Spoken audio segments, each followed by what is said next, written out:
think over the past 3 nights, we've talked about this, 3 days rather. We've talked about this so much. We've pretty much explored it from every angle. But if you were talking for the first time and nobody had ever heard you say a single thing about the Sweet 16, and I said, Matt Norlander, college basketball insider, CBS Sports, tell me what to look forward to with this Sweet 16 in the 2025 NCAA tournament that lacks Cinderellas other than, of course, John Calipari. Of course, yeah. Are we going, by the way, are we going with John Cinderella or Johnny Cinderella? I feel like both of them work. You make the call. I went strictly John Cinderella because John Calipari, but if you want to go Johnny Cinderella, it's fine with me. I think either one of them works. I just like the idea of John Calipari being the Cinderella of the 2025 NCAA tournament. Correct. He is actually, this is not one of my picks, but he is coaching. How about this? He is coaching a double-digit seed in the tournament for the first time ever in his career. Did you realize that? I did. 24th NCAA tournament appearance, had never been, I believe, worse than an 8 seed. I think 8 was as low as it had ever gone, but certainly never a double-digit seed. And for the first time ever as a double-digit seed, he advances to the Sweet 16. It is a neat story. We spent a lot of time on it. It's not going to be the ones I give. So these are, and I want to give at least a little. If you're consuming every podcast, we obviously super duper appreciate you. But I don't think we frame stuff like this. So here are the 3 storylines / things about the Sweet 16 that I find to be the most intriguing. Number 1 is the 4 first-year coaches that are in the Sweet 16 with schools that didn't win a tournament game a year ago. That's never happened in the history of the tournament.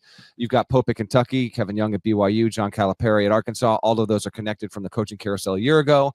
And then you have Dusty May at Michigan, and not only doing it at Michigan, but doing it with the Michigan team that only won 8 games a year ago. So that one is just pretty cool to me. And if you told me we got it again in the next 5 years, I think I'd believe you with how just the churn of everything with the carousel and maybe where we're going to be moving forward in college basketball. Maybe we don't. We never had it before this year.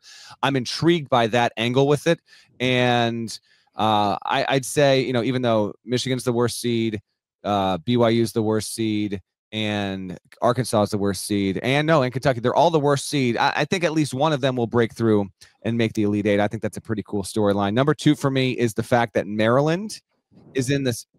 It's in the Sweet 16 for only the 2nd time since 2003. Now, to the Maryland fans that listen to the show, they're extremely aware of this, but it's not even that they haven't made all but 2 Sweet 16s in 22 years.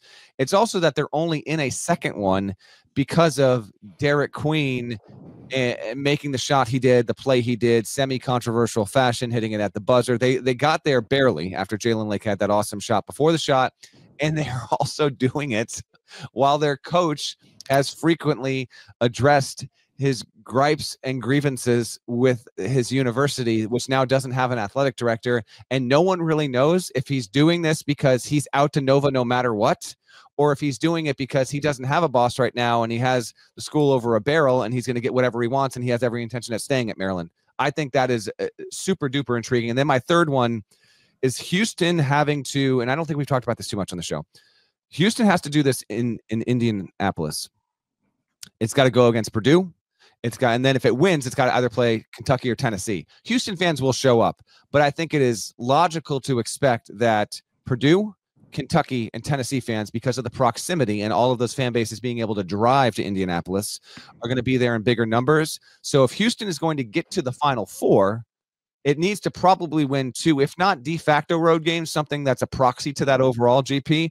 And Kelvin Sampson's had a really good program yet again. We'll see if it can get through. It's my national championship pick. Those are the 3 that intrigue me. Also, a quick gripe. I literally hate that they're playing this at Lucas Oil Stadium, where we're gonna have the Final Four. I get it. I don't know the answer. Why can't this be played in the basketball arenas like they're doing the other 3? Like we need to permanently move on from the regional semis and the regional finals being in football stadiums. Not needed. Put them in basketball arenas. Save the Final Four for the big one there. Did the Pacers absolutely insist on having a home game? I don't know the reason why. I just find it to be completely unnecessary. I think they're probably doing it for like quote unquote dress rehearsal for the Final Four a year from now. You've had it in this building plenty of times before. You don't need to do that again. I don't like it. Had to get it off my chest. Those are my storylines, reactions, and what are yours? Isn't it as simple as you can sell a lot more tickets to Lucas Oil than you can Gainbridge Fieldhouse? If that's the case, why don't they do it in Atlanta? No, they probably will at some point. Well, they used to do it in the past. They've moved away from it. Newark doesn't really have that option, and San Francisco, I'd love to see them try play it down in Santa Clara. I don't know. I do not want to give the NCAA any more ideas. That might be it, but not a good enough reason for me. You can sell plenty of tickets at the Final Four and make up for it. The basketball game should be played in basketball arenas until it is actually logistically rational to put it in a football stadium where you want to accommodate as much fans as possible. But that's a personal gripe. That's all. Yeah, I mean, I prefer basketball and basketball arenas as well, but I also understand the business of money making. And if you can put 50,000 in a dome or a stadium as opposed to 17 in a traditional basketball arena, well, that money adds up pretty quick. So like whatever. I agree with you fundamentally, but I also understand the more seats, the more money, and that's typically the way these things go. For me, the big story, and I don't hate, and we've talked about this before, I don't hate it being in Lucas Oil as much as I hate 1 seed Houston having to play Purdue so close to its campus. Like I know that the NCAA acknowledges this as a possibility, but then steers away from addressing it. I fundamentally believe this. I do not think a 2 seed, 3 seed, or 4 seed should be placed in a regional in close proximity to its campus at the expense of a number 1 seed. Like I would make that a bracketing principle. I do not ever want to be in a situation where you're having to play a de facto road game before the Final Four as a number 1 seed. I don't mind Auburn getting placed close to its campus because it's the 1 seed. It earned that. But Houston earned a 1 seed and now is placed in a position where it's disadvantaged, having to play so close to Purdue's campus. And if I were in charge of the whole thing, that is something we would look closely at and fix. Any other storylines you want to touch on, or are you ready to move on? No, a couple nuggets. Just as before because the next time we talk will be a few shows because of logistics with shows. But we're looking to see, like, the SEC is going to try and get 5 into the Elite 8. That's never happened before. We'll see. The SEC is probably going to set the record. Probably. We'll see. For tournament wins, that is 19. The ACC did it back in 2016. There's only been 1 Elite 8 ever with 3 coaches. I mentioned the 4 coaches in one spot. Only 1 Elite 8 ever had 3 coaches in their first year make it that year, and that was in '98. Bill Guthridge, UNC, Tubby Smith, Kentucky, Jim Herrick, that was Rhode Island. Shouts, man, oh man, Rhodey back all the way in '98 there. A couple more nuggets and we can move on. Michigan, BYU, Ole Miss, and Arkansas can make it a 5th.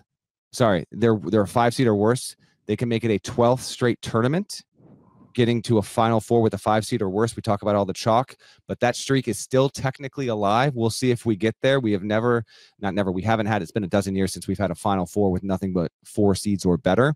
So we'll see that. Alabama, Tennessee, and Purdue, they're all trying to make back-to-back Elite 8s for the first time in school history. You got to believe at least one, and conceivably, I guess all 3 could do it. But none of those schools have gone to back-to-back Elite 8s. They're going to try and do that. And then the last one, shouts to our research team for this. This is pretty intriguing. Right now, transfers in this tournament have accounted for 53% of the scoring. That figure was 8% in 2011. It was 15% in 2016. And 4 seasons ago in the bubble tournament, it was 28%. It is now 53% of the scoring in this one is from transfers. They didn't start at the original school there. And 11 of the 16 teams here are led in scoring by a transfer. So new world, that's not going to change, but I found that data to be interesting.